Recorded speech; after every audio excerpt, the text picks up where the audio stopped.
Alright guys, as you can see there is no question in the board today. The reason behind it is this: I have decided to take up the whole chapter from the very basics, and from the basics I mean from the very start. Alright, so yeah, without any further delay, let's just start with this chapter. So you see coordination compounds. Before moving on to coordination compounds, you see we all have seen the periodic table. Alright, and if I show you here, I have one periodic table right now. So you see what happens in the periodic table. These are your S block elements, these are your P block, these are your transition metals, and these are your inner transition. Alright, so why I have shown you this periodic table?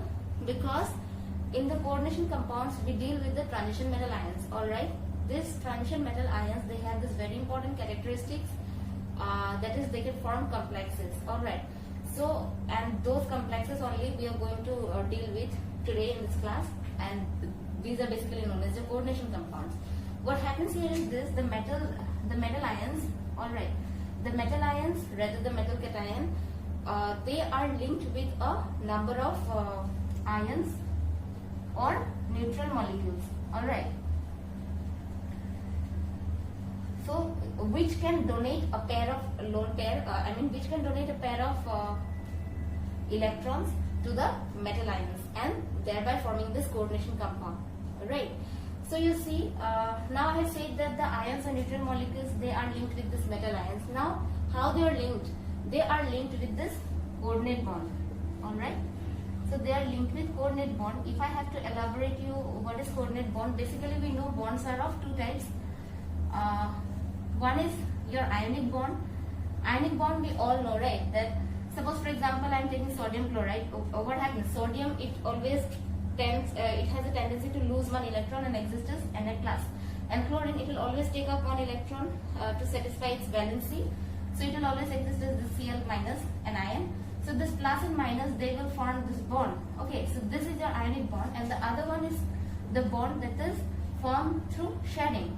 By sharing I mean one is your complete sharing, and there another one is your partial sharing. In partial sharing, what happens? Both will, suppose A and B both will overlap, okay, and will provide one electron each and will form a bond. Alright, this is by partial sharing. So this kind of bond is your covalent bond, known as your covalent bond, and the other one, suppose A is vacant and B will donate his lone pair of electrons to A. So thereby they are also forming a bond. This type of bond where one donates its pair of electrons to the other is known as a coordinate bond. So coordination chemistry basically deals with complexes that form coordinate bond, okay, with the metal ions.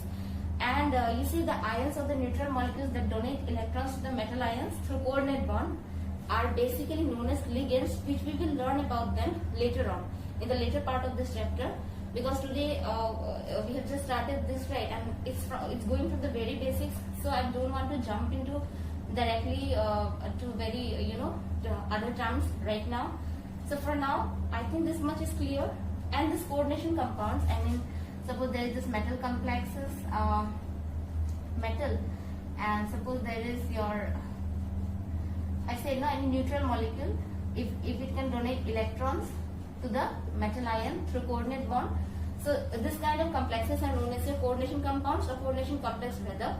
And the branch of inorganic chemistry that basically focuses on, or that deals with the study of this coordination compounds, is known as your coordination chemistry. Alright, then next, what else? You see, the complexes are also of three types. One is your cationic complex. Cationic complex, alright. One will be your anionic complex,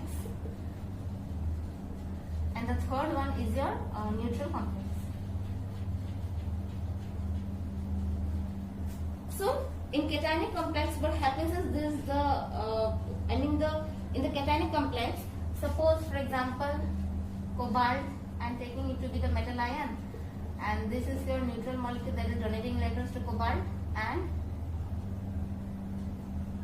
so this is a cationic complex because the overall complex is having your positive charge, right? So this is your cationic complex. For anionic complex, if I say iron FeCN6 4 minus, So this will be your anionic complex and the whole complex is holding your negative charge. And neutral is where there will be no charge at all. That is, for example, NiCO4. So here the 4 carbonyl are donating, donating a pair of electrons to nickel. So there are 3 types of complexes or coordination compounds, basically cationic, anionic and neutral. So I think this much is clear. Now the next thing we are going to learn is about difference between double salt and the complex. Alright. So what is double salt, what is complex, we'll learn it here now. So now we are going to discuss about the basic difference or the difference between a double salt and a complex. So you see, what is the difference between double salt and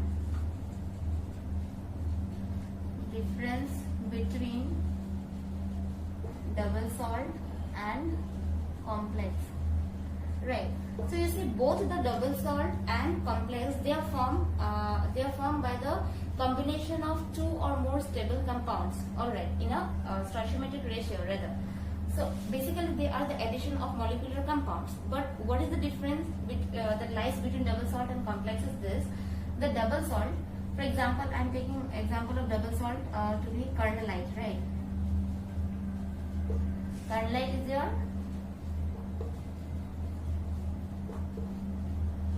alright. So if we dissolve it in water, what happens? It will dissociate into simple ions. Like when we dissolve it in water, it dissociates into simple ions. That is, it will form K plus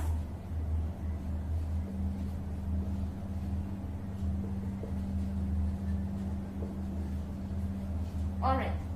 So 2 plus 1 is 3. That is